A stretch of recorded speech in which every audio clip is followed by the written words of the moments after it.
Good morning, afternoon, and evening. Welcome to a special return of the Bear Market Brief podcast. Alongside BMB Russia and Eurasia Brief, this podcast covers politics and economics and the space in between across Russia and Ukraine. I'm your host, Aaron, and if we haven't met, or you haven't heard my voice, I'm a fellow here with the Eurasia program and currently the host of the Continent podcast, which focuses on how the Ukraine war is impacting Europe. I'd encourage you to take a listen. On this episode, and in more to come, we're returning to my old stomping grounds. Today, we'll be returning to Ukraine and the ongoing war, which has seen a lot of motion and commotion of late. A Ukrainian counteroffensive, Russia's mobilization, and planned annexation of several Ukrainian regions, and perhaps most alarmingly, threats concerning nuclear weapons. Today, which is for the record, September 27th, my guest and I will be chatting about these topics, but also the broader implications of this war for Russia and its place in the world. So without further delay, joining us today is Phil Wasielewski, a fellow here at FPRI's Eurasia program. Phil is a 2022 Templeton Fellow here at FPRI. He is a former paramilitary case officer who had a 31-year career in the Directorate of Operations of the Central Intelligence Agency. He was a member of the first CIA team into Afghanistan in 2001 and served a 3-year assignment on the National Security Council staff as the Director for Intelligence and Covert Action Programs. His CIA career was paralleled by a concurrent 30-year Marine Corps career, 7 years active duty and 23 in reserve as an infantry officer, including mobilizations for Iraq and Afghanistan. Phil graduated from the University of Pennsylvania in 1983 with a BA in International Relations and European History. He also has an MA from Harvard's Davis Center for Russian Studies and an MA in National Security Studies from the Army War College. So let's dive in. Phil, great to have you with us today. Thank you, Aaron. So I want to start with an excerpt from your most recent publication here with FPRI, which dates to early June, if I'm not mistaken. And I'll read it now, kind of set the stage for our discussion today. So, in quotes, there is a risk on an operational level if Ukrainian forces near Kharkiv counterattacked to seize Kupiansk and destroyed 2 bridges over the Oskil River, thereby trapping Russian forces in the pocket around Izium. At the strategic level, if Ukrainian forces were able to quickly retake Kherson, cross the Dnieper River, and reach Crimea's Perikop Isthmus, this would have a stunning effect.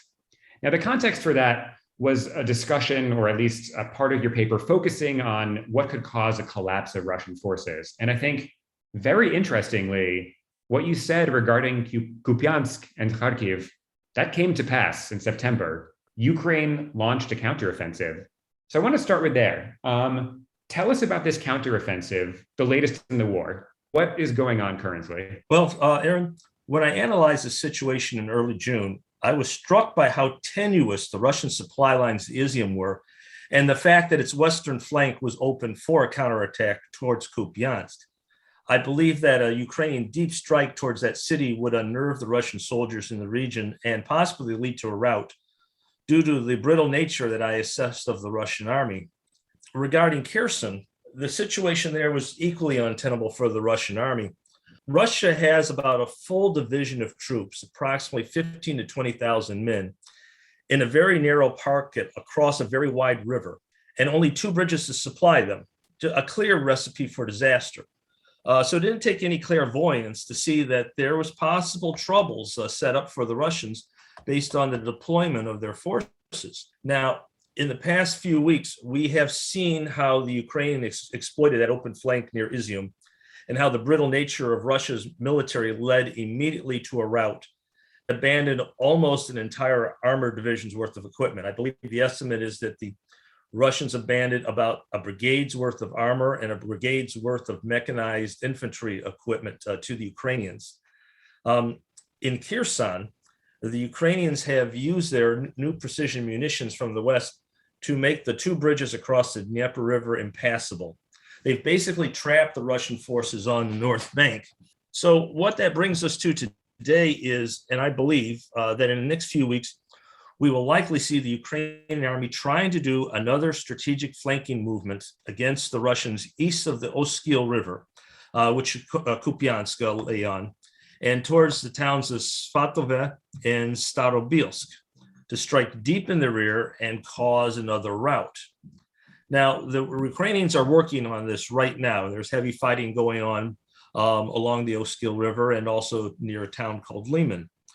But as the Ukrainian army makes gains in this direction, for some reason, the Russians are not concentrating their best forces to meet this threat, but instead are concentrating those forces approximately 50 miles away to the west against the town of Bakhmut, where they are making slow, but very costly and merely tactical advances that I believe would all be undone should the Ukrainians make a strategic breakthrough again further north and to the west into the Donbass. So that is where we are right now regarding Kharkiv Oblast. Getting to Kherson, the Russians have no way of advancing or retreating. With those two bridges out, the Russians can only bring a few tons of supply a day across the river on small ferries and boats. Now, to give you, you may think, well, tons of supplies, that's a lot. In comparison, most forces the size the Russians have on the Dnieper North Bank require hundreds of tons of supplies each day, even when in the defensive. So the Russians, for all practical purposes, are cut off on the North Bank to the Dnieper. And I estimate that it would be nearly impossible for them to try a Dunkirk-like withdrawal across the river due to the fact that Ukrainian artillery is in range, has been destroying some of these ferries when it gets a chance, and would certainly mass fires on any concentrations of troops on the banks trying to get across. This means for Moscow that the worst is not over for Russia in this area. And at some point, I believe we may see a mass surrender of Russian forces on the North Bank due to their inability to withdraw and their inability to be resupplied. It's a fact. Sometime in the future, they will run out of food and ammunition. And I believe that the shock of that defeat will echo in Russia even stronger than the shock of losing Izium a couple of weeks ago. So, Aaron, I hope that answers your question. That, in a nutshell, is kind of an explanation of how I saw the situation back in June when I wrote the piece, why I identified Kherson and Kupiansk as major areas of interest. And as I just said, that's my basic assessment of the current situation in the war in Ukraine, as all the other parts right now of the 600 plus mile front lines in this war remain static. So two kind of more technical questions. One, you mentioned the situation in the north around Kharkiv, and that Russia's kind of scattered withdrawal left about a brigade's worth of equipment for Ukraine. How big is a brigade? Talking about an armored brigade, how many tanks is that? How much equipment are we talking here? Good question. And this is something that needs a little bit of translating. In the U.S. Army, a brigade would be about three battalions of either tanks or mechanized infantry, plus an attached artillery battalion. In the Russian Army, brigades are smaller. However, they're still numbering around, they would still number around 3,000 to 4,000 people, and up to any, depending on how many armored battalions and how many mechanized battalions. But we would be talking about at least close to 100 tanks and over 100 infantry fighting vehicles. Again, depending on the size, the type of battalions, there are armor-heavy brigades and there are mech-heavy brigades. But bottom line is, in their haste to get out, the Russian soldiers were able to retreat. But the way they were able to do so was to get out. They usually stole personal cars or trucks and get out and left their equipment behind. If I can repeat, in Kherson, they don't have that. They don't have that option. They don't have anywhere to go. And maybe they'll be able to get some of their men out. They are going to lose all their heavy equipment on the north side when the Ukrainians are finally able to push through.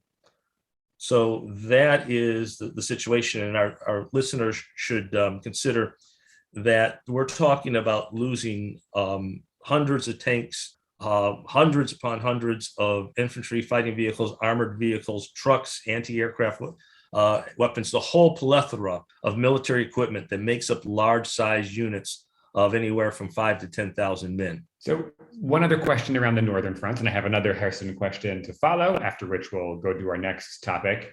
There's been a lot of talk about Izium, Liman as these pivotal locations. What's so important about them? Izium, really, there was no pivotal importance of it until the war came to Izium. Just like Gettysburg was once a sleepy little town in Pennsylvania until the war came to that in 3 days in July in 1863. What was important about Izium when the Russians first took it is that extended their lines on the western part of the Donbass into Ukrainian defenses. At the same time, on the eastern side of the Donbass, they had also been making advances. And when they first took Izium, the fear was that they'd be able to use Izium as a bank for one of the two pincer movements to therefore trap a large amount of Ukrainian soldiers in the Donbass. This obviously never came to be because they were never able to break through, but Izium was going to be one part of that 1-2 punch to again try and encircle the Ukrainian forces in the Donbass. It obviously didn't work. The Russians were never able to advance from Izium and from its areas in the east in the Donbass, Donetsk. And therefore, Izium then just became one more town that the fighting was going on. Turning to the south, I'm kind of comparing the northern front, if you could call it that, and this southern front. I know it's a very long front, so I want to be specific here. In this recent offensive around Kharkiv, we saw Ukrainian forces move really, really fast. I mean, broke through in a matter of days. Whereas in Kherson, the progress is a lot slower. So is the difference here Russia's ability to resist? Is Ukraine just waiting down south for them to run out of food? What explains the difference in strategy? It's not so much a difference in strategy.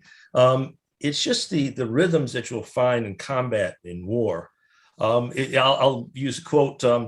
One music star once said it took him years and years to become an overnight success. And sometimes the same in war. The quick penetrations of the lines near Izium and into Kupiansk were based on months of preparation by the Ukrainians, bringing up reserves, doing reconnaissance and intelligence work to find the weak spots, bringing up the logistics that the forces would have, the wherewithal to continue their advance. And the same is happening down in the south near Kherson. The Ukrainians have made some advances towards their objective, but they're faced with a slightly different problem than up in Izium. In Izium, the front was so long. Remember, exactly, we're talking about a 600-mile front from where the fighting is now, a little bit east of Izium, to Kherson, 600 miles.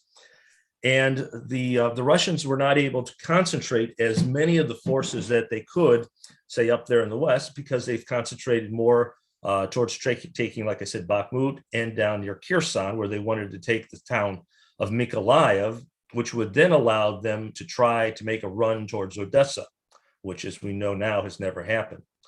So there's a larger amount of Russians in Kherson and a smaller amount of territory. It's a very small pocket. I encourage our listeners to take a look at the map and Google it up and take a look at just how little area that is. So the Ukrainians are facing a larger concentration of Russian forces and are also not going to just do frontal assaults like the Russians seem to do time after time. They're waiting them out. They've destroyed the bridges over the river. They've destroyed their logistics. Every day, the Russians have to stay there with less ammunition, less food, less gasoline. It means greater advantage for the Ukrainians when they do decide to attack. So I think that's as good a kind of preface for kind of next steps, starting to look forward a little bit. Russia, in the past week or so, has announced a rather massive mobilization. Putin, in a national address, said 300,000. Initial indicators seem to be that a lot more people are being mobilized. So there's the old saying that quantity has a quality all its own. Let's assume Russia taking this 300,000 number, which again, may be the lower end of the spectrum. What does the mobilization of an extra 300,000 Russians have for the run of war here? Will Ukraine still be able to take ground? My estimate, and again, this is just my estimate, is that this mobilization is going to be a two-edged sword for Putin. Yes, by bringing this many more men under the colors, he will probably be able to prolong the war through the summer, just by quantity. However, I also believe, and I think that we're already seeing through social media, that this mobilization is going to provide the tinder for widespread social unrest in the Russian army and in Russian society. Let me now justify what I just said. And to do so, I'd like to describe to our listeners how the Russian army is organized, and therefore why I don't believe this mobilization can help it too much, especially the way the war has been fought in Ukraine. So the Russian army, when the invasion of Ukraine began February 22, was and still is a combination of both volunteer and draftee soldiers. In the ground forces, approximately two-thirds of the soldiers were volunteers, or as the Russians call them, kontraktniki, who sign a contract. Now, we need to understand the small size of the actual Russian combat forces, though. The ground forces throughout all of Russia had approximately 280,000 men. The airborne troops, which is actually a separate branch, had another 45,000 men. And the naval infantry forces, approximately 35,000 men, for a total of 360,000 men. Now, to this, we can add the paramilitary formation called Rosgvardia, that numbered approximately 300,000 men, and per Russian military doctrine and Russian legislation, is to follow behind the army in battle and secure occupied areas. Now, what about its reserve system? The Russian army reserve system consisted of a few organized reserve units, but mostly depends on individual replacements.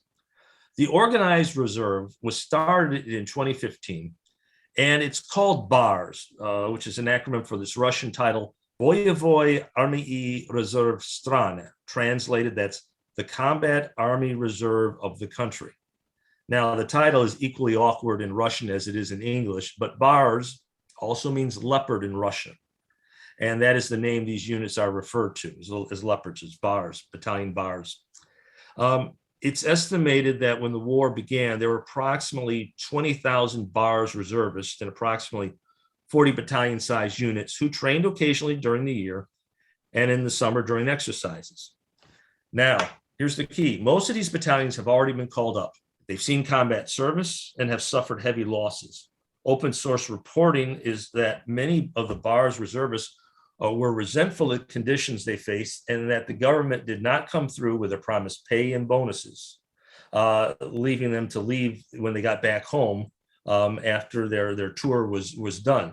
So whatever reserve capability BARS provided the Russian army in February, it no longer provides that today. Therefore, there is no organized reserve for Putin to call up, just individuals who must be trained or retrained and put into existing units at the front. Now, let's talk about those people being mobilized. With the exception of the BARS reservists again, all other Russian men who are designated reservists are simply those who have served in the military and are eligible for recall. It's estimated that there are 2 million such men who have served as either volunteers or draftees in the Russian army in the past 5 years. These are the men that Russia wants to call up now, or should be calling up now. But as we're seeing again in social media and other reports, this mobilization has been very haphazard, calling up citizens of all ages, and it seems all ailments, and not focused on the segment of the population they really need to bring back to the colors. Now, in the past, in Soviet times, and up to about, I think, 2005, in the Russian army, these individual replacements would be sent to military units that were in cadre status. That means that the unit already had a certain number of officers and soldiers in it, usually about half strength or less. And the replacements would then come in and fill in the rest of the structure and undergo training with an organized formation. This is important because the Russian army does not have basic and advanced training centers for new men. Well, in our nation, for the Marines, you have Parris Island in San Diego. In the Army, you have Fort Gordon and Fort Dix and Fort Benning, where the initial basic training is done. Basic training and individual military specialty training in the Russian army is done at the unit level, at the unit basis. Well, today, all of those units are deployed to Ukraine. there will only be a few officers and men left back at the unit barracks in Russia. And let me tell you, those are generally the types of soldiers every smart commander leaves behind if his unit is going into combat, if you can catch my drift. In other words, he's leaving behind the people he does not want to have with him. So these are the people who are left back at the base. These are the people who would be training the new soldiers. Now, there's no way this system will provide any meaningful combat training before a reservist deploys to the front. Russian videos and chats I monitor indicate that the reservists are being promised 2 weeks of training. But other videos and chats I've seen say they're getting only a few days of training or no day training at all.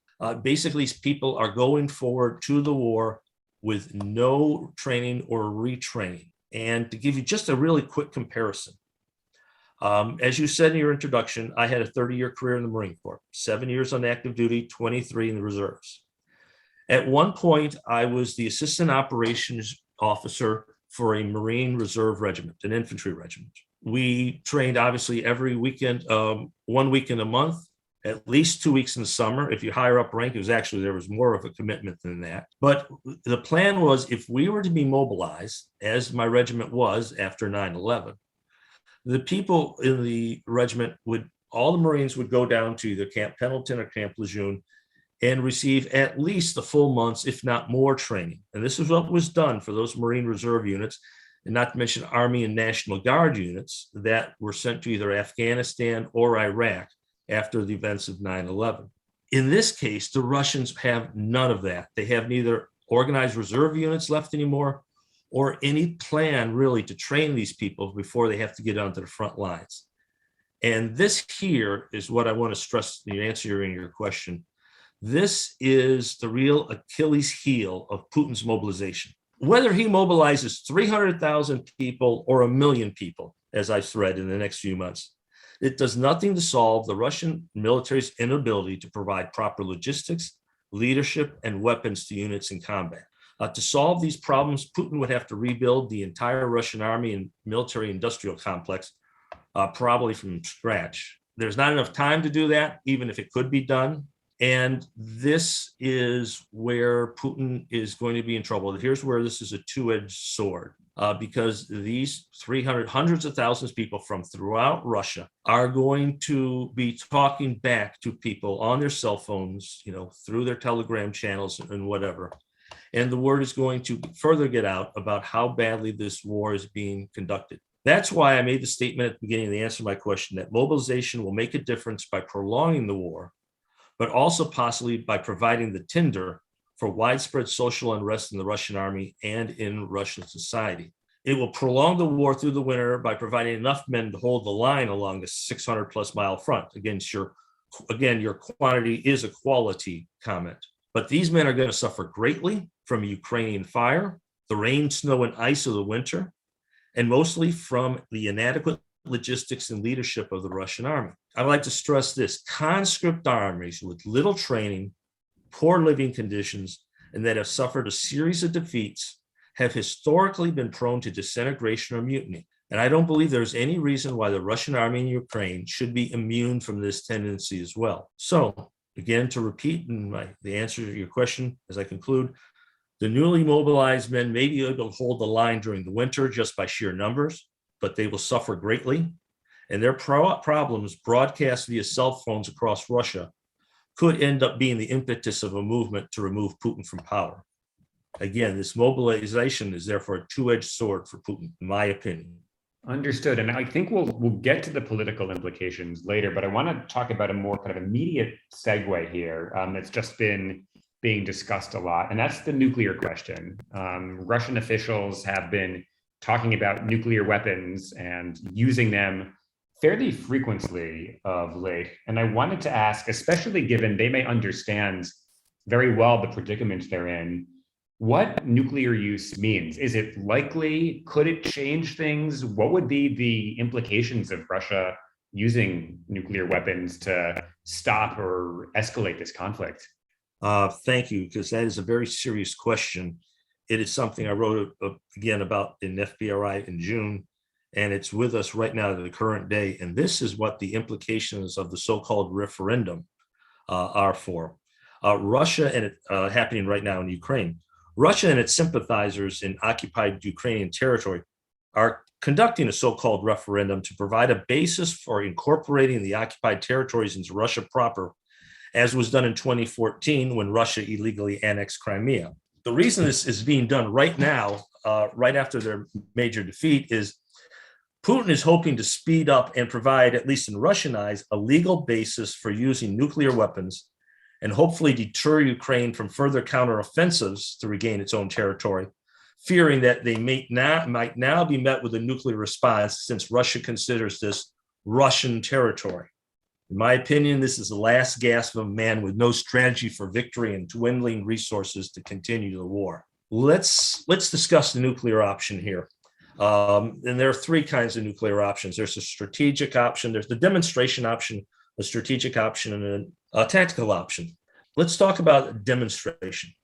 Putin could try to conduct a nuclear demonstration, such as a strike against unpopulated Snake Island, or a high airburst over the Black Sea, or even a major Ukrainian city, as a so-called warning shot to try and terrorize the people, if not into surrendering, then at least a ceasefire.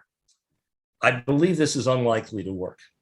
A demonstration nuclear explosion will bring all the disadvantages of world condemnation and even further sanctions without any advantage of changing the correlation of forces on the battlefield. Plus, it is not workable. A high air burst in the atmosphere, as we saw in US tests in 1962, is likely to destroy numerous satellites, further enraging world opinion, and probably destroying many of Russia's own surveillance and communications satellites as well. And a strike on an unoccupied place like Snake Island would send fallout into either a NATO country or Crimea itself. So there aren't any real advantages to doing a nuclear demonstration to try and warn Ukraine. So the next option would be a strategic nuclear strike on a major city to terrorize Ukraine into surrender. This is possible. Ukraine is not under the NATO umbrella. Putin could order this. The question is, would people follow Putin's order in his chain of command, knowing the worldwide condemnation and fallout, you should pardon the expression, that this would bring? There's also a question about target selection. Would Russian strategic forces people follow orders to destroy Kyiv, which is the mother city of Rus, the birthplace of the Russian nation? Would they destroy major Russian-speaking cities like Kharkiv or Odessa, where lots of people live who are basically, mainly Russian speakers? If he was to strike at a more, shall we say, Ukrainian town called like Lviv, which is right near the border with Poland, he again risked the effects of radiation reaching NATO territory and bringing retaliation or even NATO's entry into the war. We don't know what the reaction would be if a nuclear missile headed towards Lviv went just a little further and its effects struck Polish territory, or the radiation spread across Poland, Slovakia, the Czech Republic, and other parts of NATO. So this leads us to the tactical nuclear option. And now tactical nuclear weapons and their strategy for their use were designed for Cold War scenarios of long columns of thousands of Warsaw Pact tanks and vehicles breaking through NATO lines. This is not how Ukraine is fighting, though. Ukraine is fighting along the entire battlefield in dispersed fashion, using mainly company and battalion-sized forces. These are puny targets for tactical nuclear weapons. And Putin would have to order a dozen or more tactical nuclear strikes to make any serious effect on the battlefield. And that would probably be temporary. I'm mentioning these things because there is no real magic weapon to rescue Putin from his predicament. Even if he uses tactical nuclear weapons, the Ukrainians can recover, can fall back a little bit and set up another defensive line if they wish. I mean, nuclear weapons does not make up for poor strategy, poor tactics, poor intelligence, poor logistics. And it is possible that they would neither break Ukraine's will to fight or give Russia a distinct tactical advantage in the war. It is not, you think of a spoiled kid losing a chess game who then takes his arm and strikes all of the pieces off of the playing board. That is not how nuclear weapons can work. They have their limitations. And I'm not sure, again, if the Russian chain of command would follow Putin's orders to launch them. However, they are still extremely dangerous, and we do not wish to see the nuclear taboo broken. I would hope that the United States continues to use its diplomatic and informational statecraft tools to rally the world against breaking this nuclear taboo. This is one of the last things I think across the world we want to see happen. I would believe it would be a helpful part of deterrence if we could get a United Nations General Assembly to begin debating this issue and get a General Assembly resolution calling on Russia to commit to the non-use of nuclear weapons against Ukraine. Remember, Ukraine surrendered, gave up all its nuclear weapons in return for guarantees in its territorial integrity by Russia. And I would hope that an UNGA resolution would also warn of the consequences. And I'm sure it would pass by a vast majority of votes. The March vote to condemn Russia's invasion had 141 votes in favor and only 5 against. I think a similar resolution could pass. I think it would be useful in deterring Russia. And also it could hopefully include a warning against Russian misfeasance and malfeasance at the Zaporizhia nuclear power plant and the consequences of Russia trying to create a second Chernobyl to punish Ukraine. So what I want to stress is, although Ukraine does not fall under the NATO nuclear umbrella, not all deterrence needs to be nuclear if Russia understands that using atomic weapons will mean the destruction of its economy by worldwide sanctions just as thoroughly as if from retaliatory nuclear strikes. Another reason we don't want to see the nuclear taboo broken is otherwise we allow any nuclear power, China, North Korea, possibly Iran, carte blanche in the future and precedence to conquer any of its non-nuclear neighbors in the future. So this is my view on the possible use of nuclear weapons. Nuclear weapons are not a panacea. For every advantage they bring in firepower, they bring political as well as other disadvantages on the battlefield. But I still believe strongly we need to do all we can to gather the world to help let Russia know that if they take this step, it is not worth it for them in any way. That was long, I know, but I hope that was worth it. Yeah, let's hope it doesn't come to that. Before we talk about the implications for Russia and for Putin, I wanted to ask a quick question. In following the war, kind of at a high level, has anything you've seen surprised you? Any lessons or takeaways? Quick answer, no, nothing surprised me. And I've not been surprised by anything that's happened on either side of the battle lines. Because from my military experience, my military career, and my understanding of war, what has happened over the past several months in Ukraine just reinforces some of the most basic principles of military art and science that have been around since the times of Alexander the Great and the Roman legions. Let me list just a few, again, of these matters, and our listeners are probably aware of because it's been so much in the news. But what has happened in Ukraine, once again, reinforces in war that, first, morale matters. Napoleon once said that the importance of morale to the material is as 3 is to 1. And this has been a key part of the performance of the Ukrainian and Russian armies. The average Ukrainian soldier knows exactly what he's fighting for. The average Russian soldier has no idea and likely does not care. Those Russians who joined for solely monetary reasons have probably learned that money doesn't matter after experiencing one's first artillery barrage. A second thing that has been shown in this war, training matters. The old adage is that you fight the way you train. The Ukrainian army has spent the year since 2014 rebuilding its army and training to fight along NATO lines and standards from individuals to corps and divisions. Russian training has traditionally been perfunctory. It's been based on the rote repetition of basic soldier tasks and at unit level, centered on performing prearranged maneuvers as opposed to what we call force-on-force training against a thinking enemy that requires initiative and flexibility. Another thing that has not surprised me is what has happened with morale and training regarding unit cohesion. Unit cohesion matters. It mattered in the Trojan War. It matters today. In the end, men on the front lines fight for each other. And the Ukrainians know why they are fighting and have taken the NATO approach towards leadership that emphasizes taking care of one's men. The Russian system is based on the Dedovshchina, where the older soldiers terrorize and bully the younger one. Russian unit commanders rarely show an interest in their soldiers' warfare. Therefore, Ukrainian units fight as teams, taking care of each other. Russian units mostly as individuals, taking care of themselves. And the difference is obvious on the battlefield. And one other final thing, logistics matters. The saying is that amateurs talk tactics and experts talk logistics.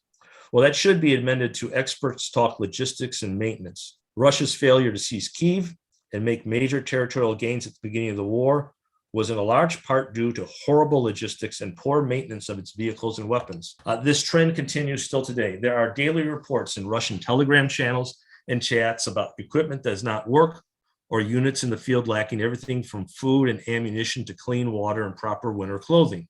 You know, Aaron, I can't recall a single war movie that's been made about logistics, but maybe one finally should be, because as in the case of the Russian army in this war, without a properly functioning logistics and maintenance system, the Russian army here in this war has been unable to advance further than 100 miles from its borders. So no, nothing has really surprised me. And I could make other points about intelligence or sound military industrial base or about efficient medical evacuation and treatment. But I'll just leave it to some of the ones I've discussed. But what I have seen in the Russian-Ukrainian war is that the basic principles of military art and science since ancient times remain the same. And that we see once again that countries, in this case Russia, who violate these basic principles do so at their own risk. I think that 100-mile figure is particularly interesting. I hadn't heard that before, and I think really is good perspective here. So let's pivot towards the implication for Putin and Russia. I hope I'm safe saying that based on your characterization, you're not terribly optimistic for Russia's prospects in this war. So I guess we'll ask a very basic question here. Is Russia losing? And what follows a Russian defeat if that's the scenario you see? As far as winning or losing, I don't like to put it in those terms, because you never really know until the very end when one side is won and one side is lost. I believe what has happened in the past few days, the past few weeks, would be, to quote what Winston Churchill said about the Battle of Alamein. And what he said is not the end. It is not even the beginning of the end, but it may be the end of the beginning. And over the past 3 weeks, what we have seen is maybe the end of the beginning, where the entire time the Russian army held the initiative. They are the ones who were on the offense. The Ukrainians were always on the defense. Now, with one small exception near the town of Bakhmut, where the Russians still continue some offensive operations, the initiative for the offense is in the hands of the Ukrainians. And that is what wins wars. So I think one of the key points of this past month has been the turning of the initiative from the Russians to the Ukrainians. How the Russians could get that initiative back, I quite frankly cannot see. I know that President Putin hopes by this mobilization, he may be able to get that initiative back. But all the things we've just mentioned during this podcast, none of them will help him without, again, numbers will not be helpful without the officers to provide leadership, without the logistics, without the ammunition, without the weapons, and many other things that are required for victory in a war. So I guess a follow-up question there. You mentioned the stories of these deployed draftees trickling back into Russia. Is Putin in trouble here? Predicting Putin's demise has kind of been a cottage industry for years amongst Russia watchers, and so far it has not come to be. However, I do believe that the effects on the battlefield are going to reverberate inside Russian society, and this has precedence in Russian history several times, where failed wars led to revolution, or at least to a change of the leader. I believe that we are going to see major internal unrest in Russia, and possible attempts of some regions, especially those dominated by ethnic minorities, to attempt to break free again. As I said earlier, the mobilization's been a two-edged sword for Putin. And the sharp edge may be what happens to these mobilized men on the battlefield and their anger at being sent into war so unprepared. Be keen to hear, where do you think Russia is headed? What's the trajectory here? Well, when the war began, the West, the most liberal democratic nations in the world, imposed very strict economic sanctions on Russia. And the thought behind this was that, the international sanctions will cause the economy to collapse, and that this economic hardship for both ordinary Russians and Russian elites will lead to protests and demand to end the war. And then just to save its own economy, the Russians would eventually withdraw and end the war. This is good thinking, by the way. Despite some outliers and some pessimists, the economic sanctions are having an effect and will have greater effect as they go on. And Russian protests based on economic deprivation are still possible and is likely to come. However, right now, the Russian economy is ailing, but it's not failing. And Russians do have a capacity for muddling through and making do with little. But in the shorter time, however, I believe the Russian army is probably closer to collapsing than the Russian economy. And defeat on the battlefield could bring Russian society and its elites together in demanding change in the Kremlin for its inept handling of the war and the humiliation to Russian pride because of a military defeat. To preempt revolution from below, Russian elites, especially the security services and the military, may decide to replace Putin in a palace coup in order to maintain their own status and hold on to power. In other words, for those who are students of Russian history, think not the revolutions of 1917, but the ousting of Khrushchev from power by a palace coup in 1964. At this point, the Siloviki, those who are part of the power structure there, have an incentive to do this to maintain their own power and status. So in the short run, if Putin was to be overthrown in a palace coup, this would mean Putinism continues, the basis of the Russian regime, but without Putin. So this would be leadership change and not regime change.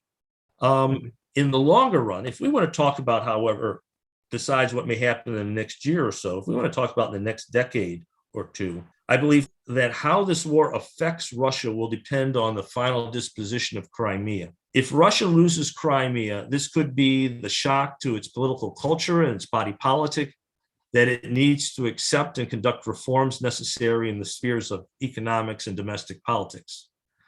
Just as it took defeat and occupation in World War II for this to happen in Nazi Germany and Imperial Japan, maybe defeat on the battlefield and the loss of Crimea and other minor appendages such as Abkhazia, South Ossetia, and Transnistria could provide the shock needed to turn Russia away from its nostalgia for imperialism and autocracy. If this does not happen, if, say, Putin does remain in power, or if his replacement manages to keep Crimea under Russian control, then, Aaron, I am much more pessimistic about how this war will affect Russia in the long run. Retaining Crimea may seem like a victory to Russia, but what it means is the continuation of economic sanctions ad infinitum, with its continuing effects on the economy and economic growth over the decades. Coupled with this reality is the continuing reality of Russia's demographic decline and a loss of a large part of its most educated and technical savvy population to immigration. I mean, Russia can muddle through this and survive, but it will continue to fall back as a world power as the rest of the world moves forward into the 21st century in terms of both economic growth and technical innovation. If this happens, I foresee Russia falling back soon to a place in the world very similar to its position in the early 17th century during its time of troubles. In a way, this has already started. And one effect of Russia's war in Ukraine is the acceleration of its loss of influence on its own periphery. Now, we've been talking a lot about the counterattacks this month by the Ukrainian army.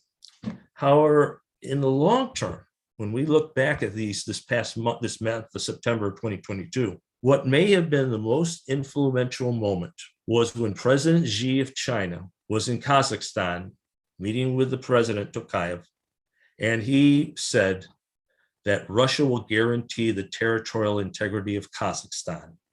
By doing so, Xi not only nullified Russian threats to Kazakhstan to seize its northern half, which they have been doing for years, but showed the world who is now the dominant hegemon in Central Asia, who is now the provider of security. Similarly, Azerbaijani military attacks this month against not Armenian positions in Nagorno-Karabakh, but Armenia proper, despite the presence of a Russian base, Russian fighter planes, and Russian troops in Armenia, showed that Azerbaijan's protector, Turkey, was replacing Russia as the major hegemon in the South Caucasus. So there is likely more to come if a defeat in this war leads to internal strife. But we are already seeing the effects, the loss of power along its periphery, and then we will see what happens internally in its core as this war continues. Thank you so much, Phil. That's all the time we have for this episode. So I appreciate your insights and the picture of where the conflict sits now and where it's going. It's great to have you with us. Thank you very much, Aaron. It's been a pleasure.